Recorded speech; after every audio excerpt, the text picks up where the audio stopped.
Hey guys, welcome back to Ontario Gardening. Today we are going to be making cherry jam. So what you're going to need for this is 5 cups of pitted, cut, and mushed up cherries, a box of pectin, powdered pectin. We use Sturdo in our recipes, 3 teaspoons of vanilla, 2.5 cups of sugar, just plain white sugar. You can use cane sugar if you want, and 3 tablespoons of lemon juice. The other thing you're going to need are 4 canning jars, 250 milliliters, a pot obviously to cook the jam in, a stock pot full of water in order to water bath our cans after, and then of course you're going to need your bands, your lids, a funnel to get the jam into the jars, and some tongs. You don't have to use canning tongs or canning funnels. You can use just regular tools if you don't have these. So we initially just bought 4 quarts of cherries, pit them and cut them in half, and then we decided that these were just probably a little bit too big for the jam. So we put them into the blender and just crushed them a little bit, and that's how we got the crushed stuff here, because this will just go better in the jam, and then once we boil it down it will make more liquid and boil those chunks down as well. So let's get started on making this jam. It's super easy. So if I didn't mention before, you need 5 cups of the cherries. So we're going to go ahead and add the 5 cups to the pot. Now we grabbed 4 quarts from the farmer's market, so that gives you an idea of how much cherries that you're going to need. 3,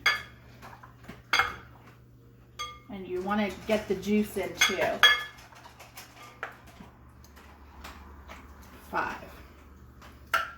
Now you're going to add your 3 tablespoons of lemon juice, your 3 teaspoons of vanilla,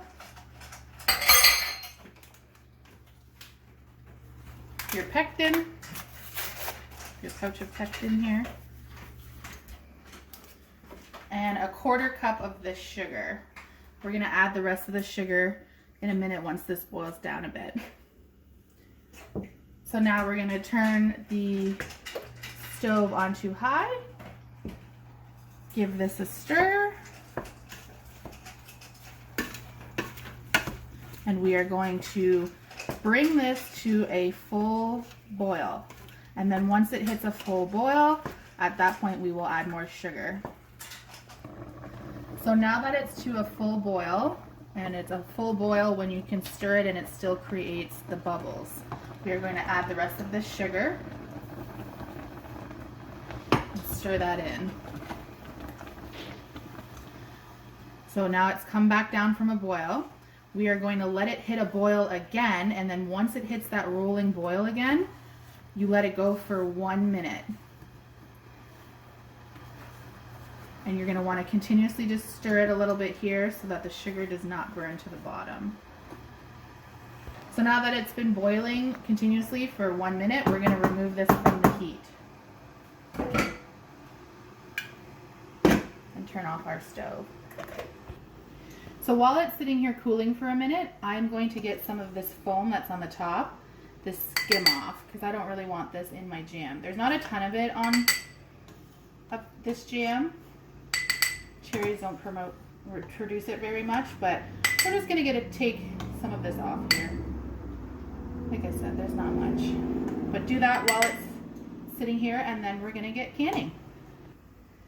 So now we're going to put the jam into our jam jars. We have 250 milliliter jars here, and most recipes call for putting the jam about a 1/4 inch from your top of the jars. So that's your head space. A lot of people have like fancy little tools on the side to tell you. I don't, so we just generally go to about this line, as long as you're not filling it to the brim, because that would be a mess and you wouldn't get the proper seal on it. So we are using our funnel, and we are going to ladle in our jam.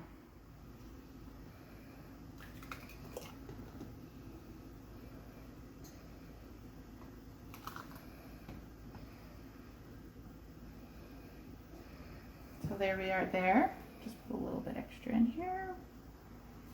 And now you take a wet paper towel or cloth and you're going to wipe the jar at the top, at the rim, so that everything's clean. And those boiling lids that we had here, they're going to be super hot, so you're going to want to grab them with a pair of tongs, or if you have one of those canning magnets, put it on the top here. And now you're going to put a bin. Now you're going to want to be careful because the jar is going to be hot from the dishwasher or the stove from when you have sanitized it. The lid's going to be hot. Everything's hot. So just the jam is hot. Be careful. You might want to grab a cloth or an oven mitt in order to touch the jar because it is very hot. And now we are going to get our jars into our water bath. So now we are going to make sure that our water is boiling, and we're going to put our cans in there. So if you have a regular pair of tongs, this will work fine. I'm just using these canning tongs here, and we are placing them in the water. We're going to place all of the jars in this water and set our timer for 10 minutes. So now we're just going to take them out after 10 minutes. Put them on the counter, let them cool, and once they are cool, you can store them wherever you store your canned goods.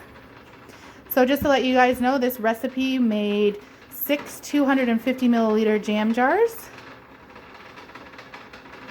And that is it for making strawberry jam. It's that easy. Cherry jam. Oh, I'm making cherry jam. That's it for making cherry jam. It's that easy. Thanks so much for joining us, and we will see you again next time. Bye.